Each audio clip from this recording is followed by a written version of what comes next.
Okay, we are live. Hi, this is William Ramsey. Welcome to William Ramsey Investigates. On today's show, I have a very special guest. His name is Robert Eringer, Eringer, and he came to my attention. He's done some work on this topic that's really burning up the internet about the Epstein files. If you're watching this on my three YouTube channels, X, Rumble, you'll see his Substack. It's just his last name. I'll put a link to his Substack. He writes on a variety of different topics. But our intro topic is going to be the Zorro Ranch, which I think is coming into people's idea. They always think of maybe Epstein as the island, Florida, Palm Beach, or Manhattan, but sometimes Zorro gets overlooked. But this is an important aspect of this whole criminal enterprise. But Robert's written many books. He spent nearly 5 decades in the intelligence and investigative game. He began as an undercover journalist for Fleet Street and served as a foreign correspondent for the Toronto Star and the Toledo Blade. He infiltrated the Ku Klux Klan. In 1993, operated undercover for FBI counterintelligence in Moscow, Havana, and beyond. In 2002, Prince Albert of Monaco appointed him to intelligence advisor, and he went on to create the Principality's first intelligence service. He lives in Montecito, and where his truth questing continues over fine Pinot Noir. Nice little wine country up there. I've been to Monaco. It's a beautiful place as well. It kind of reminds me of Montecito, actually. It's interesting. I spent a lot of time in Santa Barbara myself. But it's interesting that you're here today because I had Eric O'Neill on, who was a long-term FBI agent. So kind of keeping with that trend of having a lot of FBI people here. But for people who don't know you, Robert, maybe you can talk a little bit more about your bio. What led up to your most recent, I know you're publishing a book in about a month or so. I'll try to bring the title up. But maybe you can just talk about your background, what led you to your interest in covering the Zorro Ranch. Sure. Thank you for having me, William. Pleasure to be here with you. My background is what I call the information business. I've been involved in investigative journalism, book publishing, and intelligence, which to my thinking is all pretty much the same thing. It's about the acquisition, analysis, and dissemination of information. The only difference is in journalism, you're looking for the widest possible audience. And in intelligence, it's usually just a very tiny select audience of readers. I started off on Fleet Street in London, where I infiltrated the Ku Klux Klan. They were trying to establish what they call a clavern in Britain, and I managed to infiltrate it early on to a point where the Imperial Wizard of South Carolina, Robert E. Scoggin, invited me to travel to Spartanburg, South Carolina. In fact, he insisted on it so that I could be officially naturalized was the word they use. They meant initiated into the KKK. So I and two reporters from the Sunday People newspaper traveled to Spartanburg, South Carolina, spent a week there, and we were initiated into the KKK. In fact, after the initiation, which was done by the Imperial Wizard himself, off came the robes and hoods of all the assembled Klans people around us, and out came a tape measure. Why a tape measure? Because they measured us up for bespoke robes. And these weren't just the normal white robes. They tailor-made us red satin robes. The reason is they made us Kleagles, which is Klan speak for officer. And they did that because it was presumed we would return to Britain and lead the Klan there. In fact, of course, what happened was we got back to Britain, and over 2 successive Sundays, front page and center spread splash, they call it, or used to on Fleet Street, exposed everybody involved. They scattered like rats, and that was the end of the KKK in Britain. Anyway, that kind of work, undercover work, I then went on to do as a specialty, infiltrating extremist groups and exposing them in newspapers such as the News of the World and the Sunday Mirror, and again, the Sunday People. And eventually, was able to put those skills to work for FBI counterintelligence. I must point out that I was never fully employed by the FBI. I was never a special agent, nor have I ever purported to be. I was a subcontractor, and it was based on doing the kinds of ruses for the Bureau that I had been doing in journalism. The difference, of course, is now instead of a wide audience, it was a select, very small audience, maybe of 3 or 4 persons within the Bureau, because my identity was strictly guarded.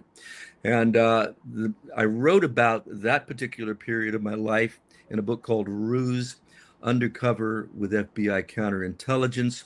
That was published in 2008 by Potomac Books. And I talk about the missions that I did for the Bureau, starting with the attempt to rendition Edward Lee Howard, who was the only former CIA guy to ever successfully defect to Moscow.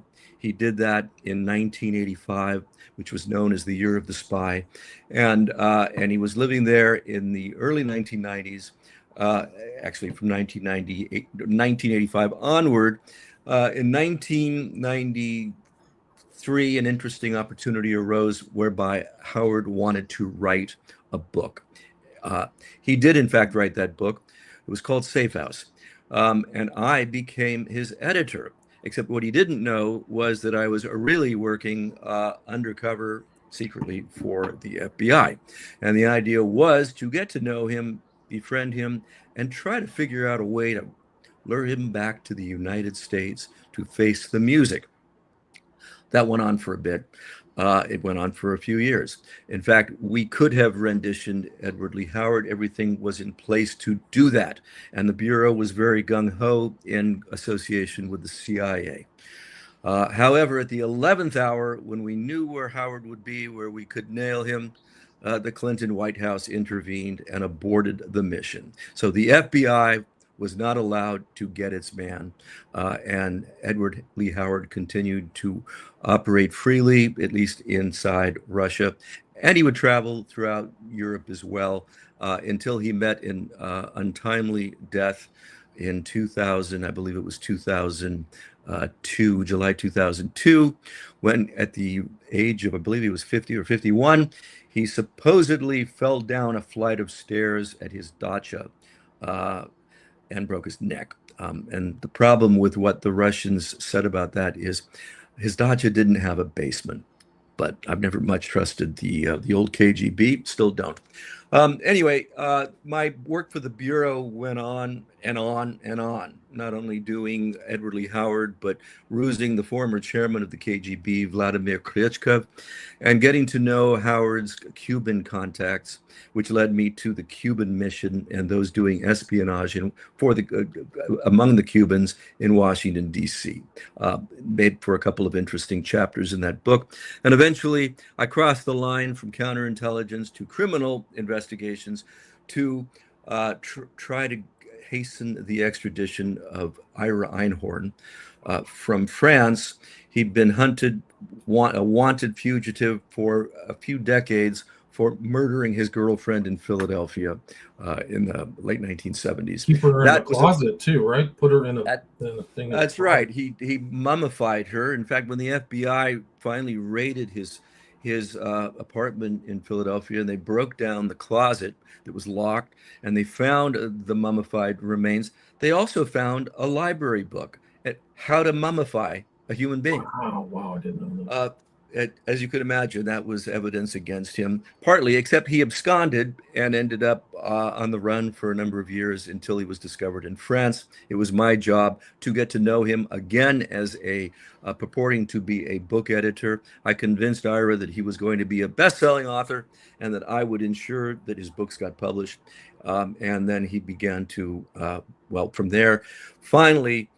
Sorry to interrupt, but wasn't he assisted by one of the Brofman heirs or something. One of the Yes. women. Yeah. Initially, yeah. Because that was the Okay. precursor to the Nexium. Was like the same woman was involved. Are you familiar with that? That's right. He was very popular for whatever reason, rather charismatic. I didn't get that myself, but when I met him at his farmhouse in France, but I guess he'd aged a bit. And What year is that? uh, What year around is that? we're talking about the late 1990s, 98, 97, 98, 99.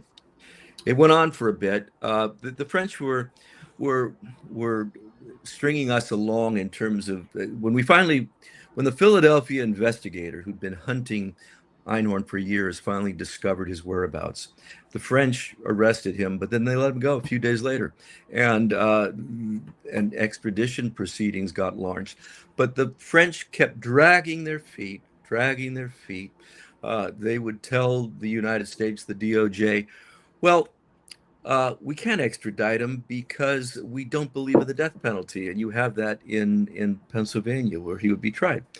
And they turn around and say, "Well, we've already passed a special law just for that, to say that we will give Ira Einhorn a new trial." They did try him. They had tried him in absentia, and he'd been sentenced, I think, to death. And they said, "We will." It was actually a law. The legislature passed it. We will give Ira Einhorn a new trial. So please, please hand him over. So then the French said, "Well, uh, we don't believe in trials in absentia." They just kept dragging and dragging and dragging, and finally, I would think that my intervention is what caused the French to finally capitulate and hand him back. If you want to hear that story really quickly, it's because, Sure. um, yeah, what happened was Einhorn knew that sooner or later he was probably going to get extradited to the United States. And I went over as his book editor and suggested that he go to Poland, that we create a whole new life for him in Krakow. That is me, the publisher, not the FBI, even though they were supporting the whole thing, but of course they know what I'm doing. We will, a person like you belongs in a wonderful city like Krakow in southern Poland because it's very artsy, and it'll be good publicity for your book to have absconded again. So he liked that idea. He loved being stroked. He had a very huge ego, Einhorn. But he said he had a better idea, that his lawyers and others around him had been prompting him to go to Cuba. And Cuba was where still to this day, American criminals roam free, if you could call Havana and Cuba free. Joanne Chesimard, the Black Panther lady who killed a New Jersey state trooper, was living in Havana at the time. She's since passed away. And it was explained to Einhorn that that would probably be his best bet. Well, he had the misfortune of telling me this at a time when John Ashcroft, who was the Attorney General, was just about to have a meeting with Holly Maddox's siblings. Holly Maddox was the beautiful young lady who Einhorn bludgeoned to death and then mummified in his home. So when I got back from my trip to see Einhorn, and I was working with the FBI agents from the FBI fugitive squad in Philadelphia. And when I explained what Einhorn was going to do, John Ashcroft was apparently livid and got on the phone to the French counterparts over there and said, if he gets away and ends up in Cuba, there's going to be hell to pay. We understand from our own sources that's what he has in mind, and you better not let it happen. Lo and behold, 1 week later, way many months ahead of what was supposed to be the next um, hearing, although it was supposed to be a minor one, about his extradition. 1 week later, all of a sudden, the court in Bordeaux, France, said, you're expected in court in a week, and we're going to decide extradition. He was blown away, couldn't believe it. And showed up in court, and they they judged that he would be extradited. So he sort of did what he told me he was going to do. What he told me he was going to do, he'd never go back to the United States, that he would prefer to kill himself, and that what he was going to do is immolate himself in flames like the Vietnamese monks did to protest rulers of Vietnam back in the early 60s. And he did go through the motions. He invited French media crews into the kitchen of his farmhouse and took out a butter knife and punctured his neck. But of course, an ambulance was called. He was bandaged up. It really wasn't a serious injury.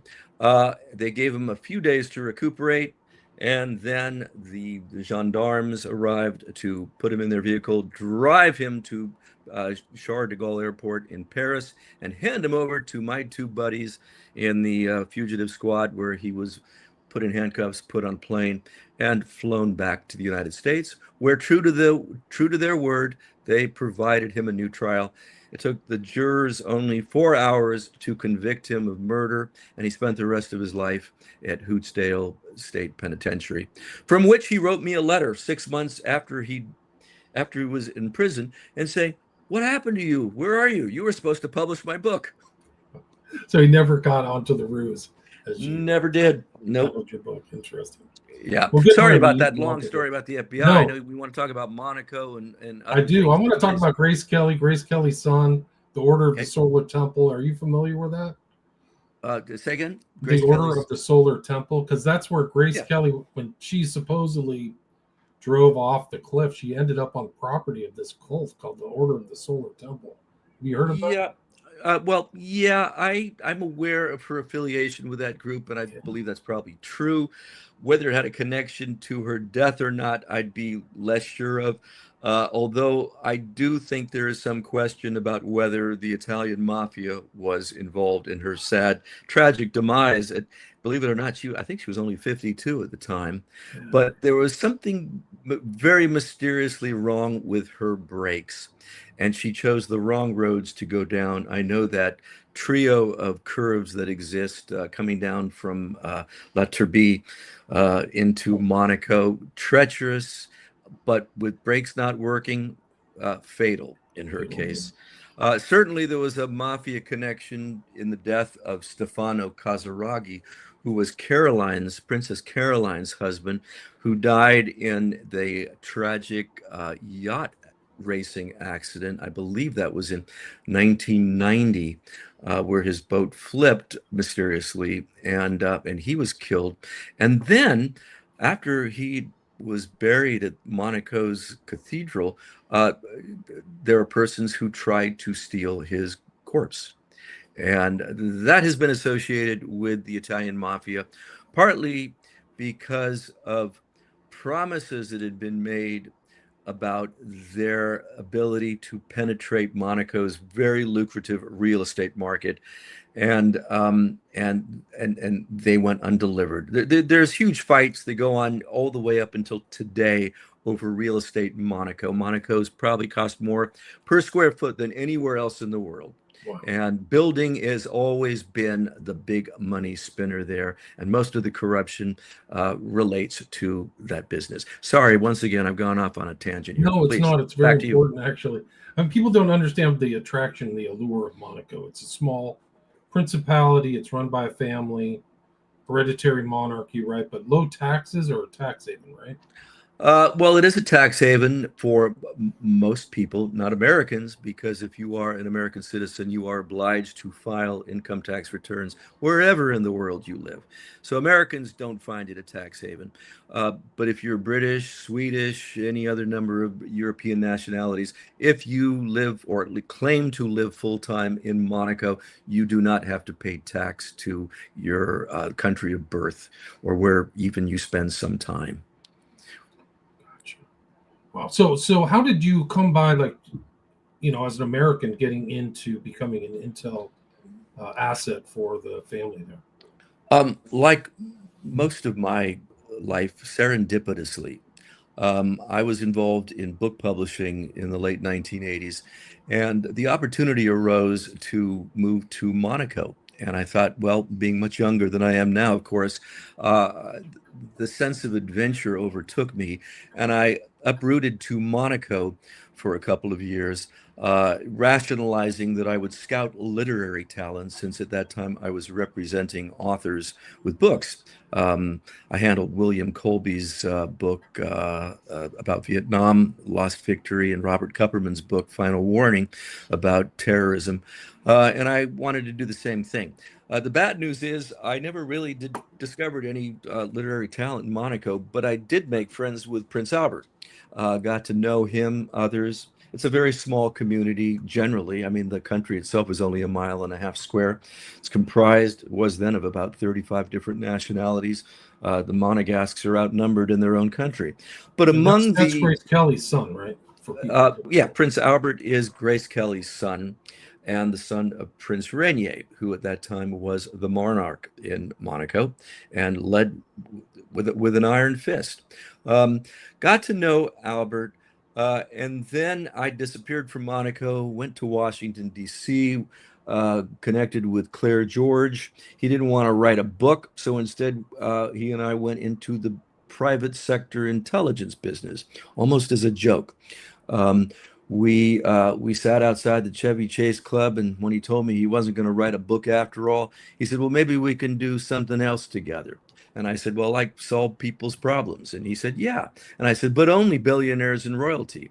And he said, "That sounds good." And lo and behold, within a couple of months, we had a billionaire and a member of a royal family, not Albert in Monaco, but a titled aristocrat as clients. And we did very well with that. And then, as I mentioned, I got involved with counterintelligence work for the FBI, and did that through the 1990s. When my work for the Bureau ended around 2001, I saw Albert, and we talked about his concern of the Russian surge into the South of France, the French Riviera. The Russians through the 90s have been predominantly laundering money in Switzerland. That was their out of home base. But the Swiss had enough and told them to move on, and they did. And they were beginning to move into the south of France. Albert had concerns about that. He also had concerns about various people from all kinds of nationalities, because Monaco's a melting pot and the crossroads of everybody everywhere around the globe, especially wealthy people. And he had concerns about some of the people who were trying to enter his social orbit, as everybody tries to do in Monaco. In fact, the ongoing contest is who can brown their nose the deepest. Um, so he thought it would be a good idea to retain me as his intelligence advisor, specifically to look into the Russian influence in Monaco, but also to check out various persons who were trying to enter his social orbit, and retained me in June of 2002 to do that. The first thing I did was I realized that on my own, and with some contacts I had that I brought into the situation with me, we would not be able to provide Albert with the kind of intelligence we really needed to unless we had some assistance that didn't cost us any money. So I embarked on creating liaison relationships with other intelligence services, primarily at first the CIA and Britain's MI6. And my pitch was very simply that pretty soon Prince Albert of Monaco, once his father passed, would be the monarch, and he wanted to do something about the corruption in Monaco and about money laundering. So they very kindly signed on. We created liaison relationships, and whenever I needed to know about any topic or individual, all I had to do was provide them the names, and they would run traces, and they would provide what I needed to give to Albert so that he could be better informed. On top of which, CIA MI6 offered to come brief him on any given subject. Once we had David Steele of the famous Steele dossier. At that time, he was apparently running Russia House, the Russian division inside MI6, and he personally came to Monaco to brief Albert and me on Putin and Russia. He was very polished, very professional. It was a great briefing. Sorry that he ventured off in the private sector and went a wrong direction. That was later explained to me how that can happen. We can get back to it, but I don't want it to interfere with what we're talking about here. I organized liaison relationships when Prince Rainier passed in April 2005 and Albert ascended the throne. My role changed. Excuse me. Let me have a little bit of water here. Yeah. I mean, it is interesting. I mean, what I know that the Russians kind of came into south of France pretty strong before 2014, before the conflict started. Yep.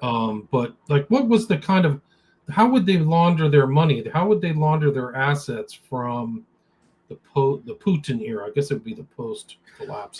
Just normal confidential banking in Monaco. Banking at that time, anybody could come in and launder money. It's not as easy now, but it's easier in Monaco than in most places because a lot of people have had to reform, or the international financial community will put them on a gray list or a black list, and they won't be able to communicate with the rest of the world.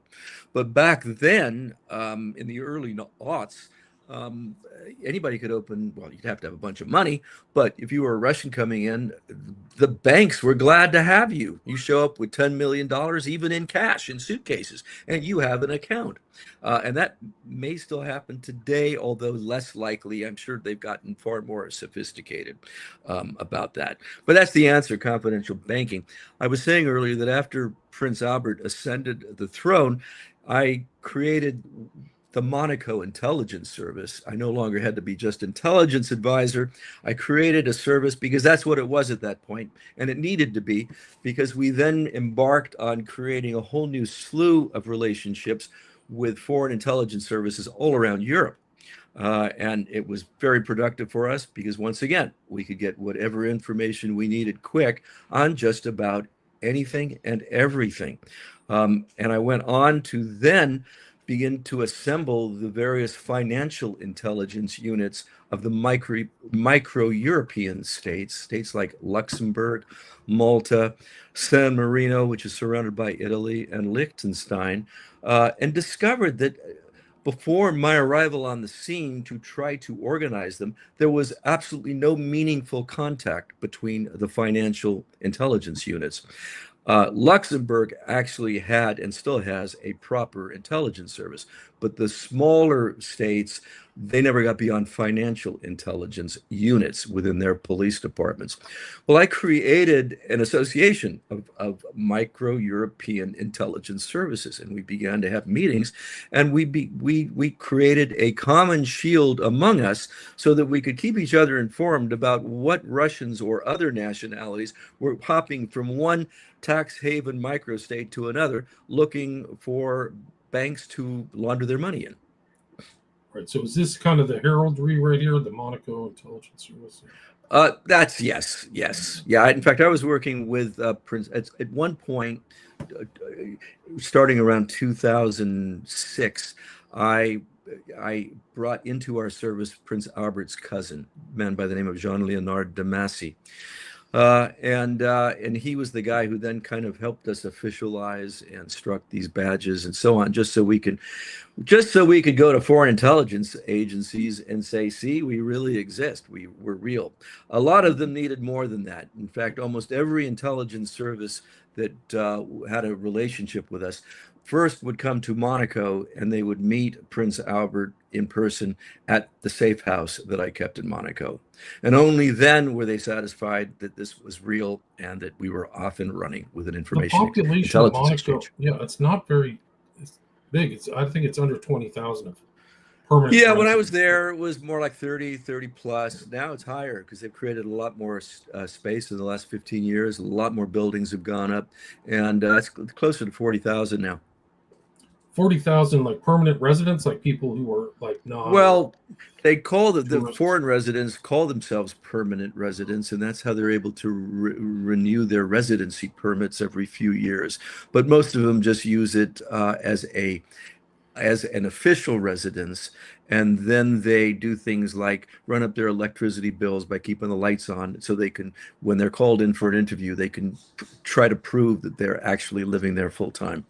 And this is the cover of your upcoming book here, Spy Master of Monte Carlo. That's coming. That's Valerie Plame, Bob Bear, which is a strange thing. I've had another guest on here who went to school with Valerie Plame, and he wrote a book called Ruse. So it's kind of a weird synchronicity. Uh, yeah, yeah. He's a good guy. I like Bob. Yeah, so you've had some there. There's some of these famed names, Bill Cooper and all that other stuff. So how long was your stint in Monte Carlo? 5.5 years. It went on until about the end of 2007, at which point it became clear to me, or it became clear to Albert first, and then clear to me, that he really wasn't going to clean up the principality the way he promised to his subjects and to all of the intelligence services that I'd pitched on the fact that he was going to clean up the principality. So he let everybody down. He gave at his speech when he in July of 2005, when he officially was his investiture. He announced a new ethic in Monaco where he was going to clean everything up. Of course, it alarmed everybody who was doing dirty stuff in Monaco, including most of his ministers and others. When you say dirty stuff, what do you mean by that? Like, do you think corruption and money laundering. Taking money. Yeah, corruption and money laundering. That's what he wanted to clean up, or at least so he said. I think he meant it at the time, but he let down his subjects. He let down. What type? When you say corruption, what type of corruption? Like, Oh, what were they doing? Like stealing tax money, or like NGOs? No, but for example, I'm going to use the example of his own palace accountant, who a couple of years, well, let me go back. His own palace accountant was engaged in real estate corruption by aligning himself with real estate interests who were bidding on major projects in Monaco, secretly working for them while influencing the prince about where to go and who to give the bid to. In exchange for a secret stake, lots of money. That's a good example right there. It took, in fact, we investigated the guy, and we investigated Albert's personal lawyer and pointed out to Prince Albert that they were both terribly corrupt. Albert didn't want to know. He didn't believe it. What happens? Just a couple years ago, it all caught up with him, and the palace accountant, whose name was Claude Palmero, was evicted from the palace, escorted to his car by the Carabinieri, and has been at war with the palace ever since. There's a big fight going on in Monaco between the palace and the ex-palace accountant, who Albert knew was corrupt 20 years ago, but didn't do anything about it then. Only finally did something a few years ago when the French media exposed his corruption. Got it. For people who don't know, Monaco's right there on the border between France and Italy, so it's literally like in between them both. Very tiny principality. So after you left, you kind of have, writing other books. You're in Montecito, you're in California, and then you started a Substack, and what made you interested in covering New Mexico and Bill Richardson's connection to Zorro? Well, like so many journalists, I've been following the Epstein case, and now the Epstein files with great interest. And it was surprising to me to discover that although they had searched Epstein's various properties, that they never really did a search of Zorro Ranch, which was his mansion-like property in New Mexico. And I suspect the reason for that was the influence of Bill Richardson, who was a two-term governor of New Mexico, in addition to having cabinet jobs in the administration of Bill Clinton. I believe he was the energy secretary. And Richardson got implicated in the Epstein stuff by Mayor of Virginia Giuffre, who accused Andrew of having sex with her when she was only 17 years old. Andrew denied it, and now those denials are now all proving to be false.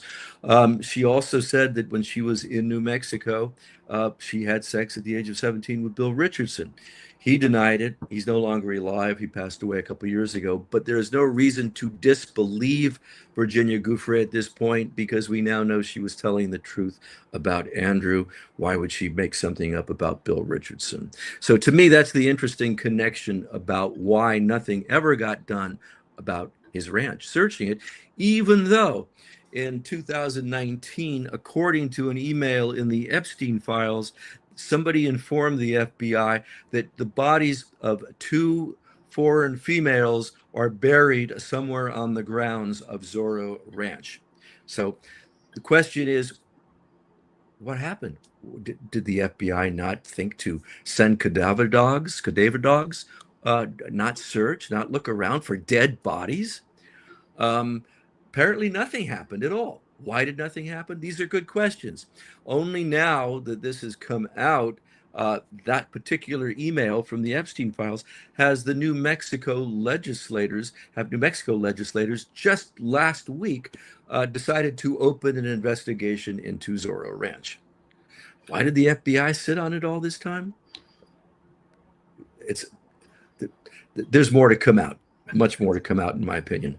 I think so too. There's a lot of dark evidence of Epstein traffic. I mean, at least in the files of him going to Mexico to abuse kids, and New Mexico is fairly close to the Mexican border, and him being in Juarez in 2014, which is a huge tell. That's another one of these files, and there's no reason to go to Juarez. You know, on his list of options, if he can go to Paris and New York and Miami and the Caribbean, there's only one reason to go to Juarez. And what's it notorious for? Trafficking. Right. Absolutely. Absolutely. And I'll tell you something I found interesting. I was in New Mexico coming up 3 years ago. I was in Santa Fe, and I was staying at the Anasazi Hotel. Went to the bar there. Bill Richardson was still alive then. It was a few months before he passed. By the way, he was a very young man when he passed, and they've never said why. They just say of natural, died in his sleep at his summer home in Chatham, Massachusetts, but never said how or why. Well, when I was there and I was in the Anasazi bar, probably the most upmarket bar in Santa Fe, and struck up a conversation with a bartender who told me that Bill Richardson would come in all the time. But the problem with that was he drank too much. He was very bitter, drank too much, and was extremely argumentative. And I didn't put that together with Epstein back then, even though he'd already been accused by Virginia Giuffre. But clearly, he didn't end his last few years were not very happy. I think he had a sense of what was coming down the pike, and how whatever legacy he might have was going to be in tatters. That's what I wrote about on my Substack post. Yeah, and it still is. Here he is with Bill Clinton, which you never want to be in a picture. Yeah, that's right. And there's Giuffre in Santa Fe. I haven't seen this picture, but it's new. It came out of the recently released Epstein files. Okay, I wasn't aware of that. Wow. So it's just incredible. Have you heard what the guy who was the former head, he managed the Grateful Dead, the father of Courtney Love, said about Zorro Ranch? You ever heard that? No, I've not. Really dark stuff was going on there. Let me see if I can find it. Yeah, well, especially if you've got this suggestion that 2 bodies are buried there, maybe there's more than just 2. And once again, what are they going to find? Now, they say they're investigating, but who's in charge of the investigation? You really can't trust the investigators anymore. Yeah, you can't. Can you trust the state investigators? I mean, in New Mexico, like, I don't know. Really depends on how influential Bill Richardson continues to be with those aligned with him, or maybe were involved. After all, it was in New Mexico. Who else from New Mexico politics or business was at Zorro Ranch? They had to have every reason to want to kill an investigation into the place. Right. Maybe that's where the real Eyes Wide Shut room is Yeah. in Zorro Ranch. I think Stanley Kubrick was onto something when he made that movie in 1999. He really was. I mean, the other thing about Zorro is there was like a cop who lived around there and said that there was a barn there that had it. He thought there was an incinerator. Have you heard that one? I have not, but it wouldn't surprise me. Yeah, let me see. Let me see if I can bring this one up. This is incredible. Like, I mean, I'm trying to find this other one, but I'll share the. You can find this. I don't know if you've like looked through the files, but you can find this one at EFTA 012499623. Basically, he says, I live in the neighborhood of a property owned by Jeffrey Epstein. Property which is on Zorro Ranch Road, Staley, New Mexico, has recently had a large barn constructed. The barn is suspicious as there's a garage door that appears to be a sally port. There's a chimney. Blank is concerned that the property could potentially have an incinerator concealed behind the barn. So, is there rumors the property was used for recruiting girls to visit with Epstein? But he has no factual evidence to support this claim. Blank heard that rumors that girls from Albuquerque and the Moriarty area were recruited for Epstein. Blank patrolled this area for 15 years before he retired. So this is somebody who's kind of familiar with that area. Wow, I mean that bodes badly, and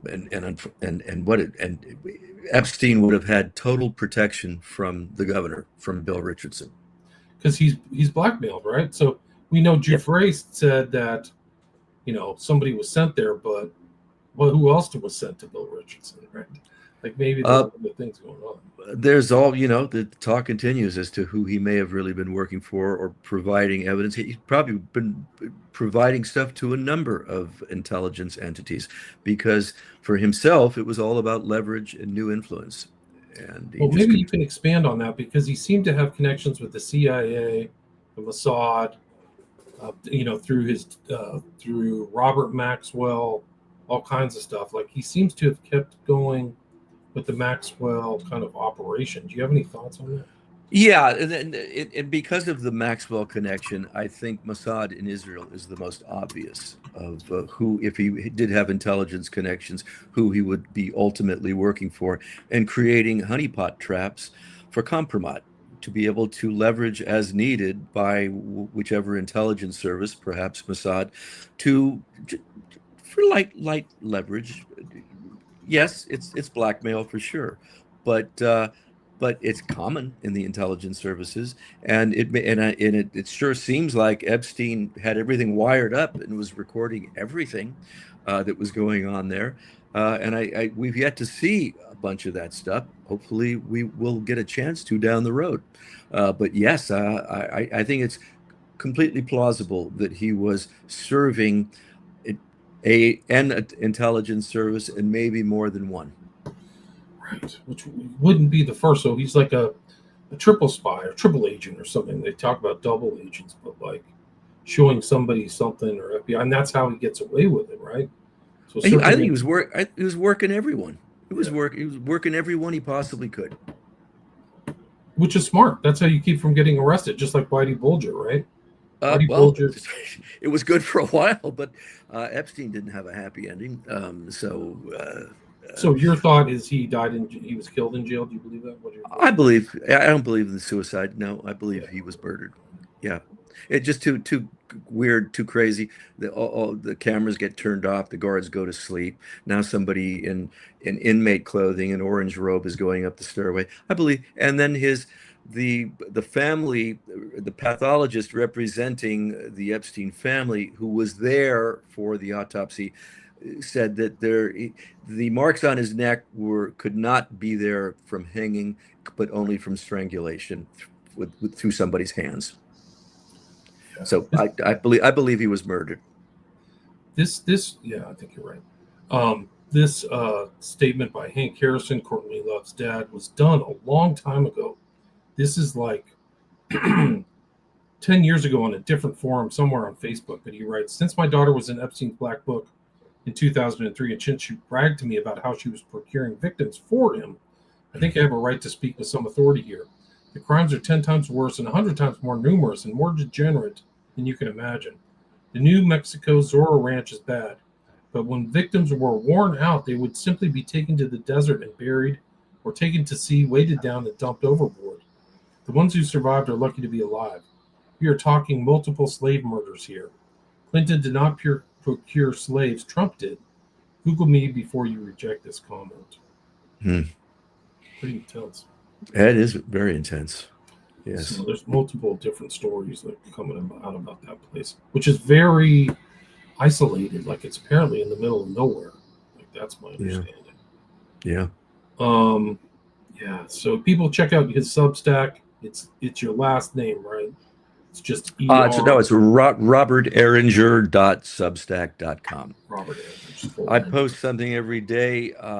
Lately I've been focusing on Monaco because of this book coming out. I'd actually moved on in my life from it, but finally decided the truth needed to be told, and that's why this book's appearing, and that's why I'm writing more often about it on Substack.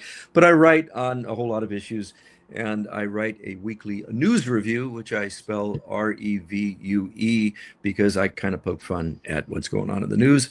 And it is also published simultaneously by Santa Barbara Current. Santa Barbara Current. So there it is right there. I saw you were on Caravan to Midnight. That is today's news review. Yes. Gotcha. So news review, bunch of different articles there. When is your book being published? March 19th, and it's now available on pre-order from Amazon, Barnes & Noble, and other internet booksellers. And you have your other books there as well, too. So you've got Ruse there. Ruse, yeah, they should be novels. There. Yep. It's in The Spy Master and Me. I mean, you have a pretty good, or it looks like you've written about 10 books or something like that. Yeah, I write novels as well. And my latest thing's been, went through a phase where I like to write road novels where I take a real road trip and marry it with a fictional plot and characters. I did that with a book called Motional Blur that was published by Skyhorse in 2016. I have a lot of authors from Skyhorse, so it's a good outfit. Is there anything you'd like to add? I mean, we're at the 45-minute mark. Do you want to take some comments or check the comments? Here's I don't know if you were following, but there's a lot of people talking. Great interview. Says Southwest. Thank you. Thank you, Robert. Says Jack. I saw the comment there. It said, why keep him alive? Meaning, how did I escape all that? The simple answer is, if I'd stayed in Monaco any longer, I believe that my life was at risk because I had the palace accountant gunning for me. He actually tried to end the intelligence service without Prince Albert's authority, but he pretended that he had Prince Albert's authority to terminate my intelligence service, even though he had no idea what the extent of it was or all the relationships we had with other intelligence services. I had him seriously sore at me and then the Prince Albert's personal lawyer, Thierry Lacoste, who was in cahoots with the accountant in their real estate corruption. And then I became better known for the first few years as intelligence advisor. And even when I started the Monaco Intelligence Service, I was very invisible. But once we had Albert had the good chief of staff who was actually trying to implement a cleanup program, word began to get around that Albert had his own intelligence apparatus. And a lot of people were upset about that. They didn't like the idea that Albert could have information that didn't come from Monaco's interior ministry. Up until then, the police couldn't even get their information through to the palace. It was all filtered by the interior ministry and controlled. So nobody wanted Albert to have an intelligence service. Nobody wanted to be cleaned up. And I'm the guy who suddenly they realized was running it.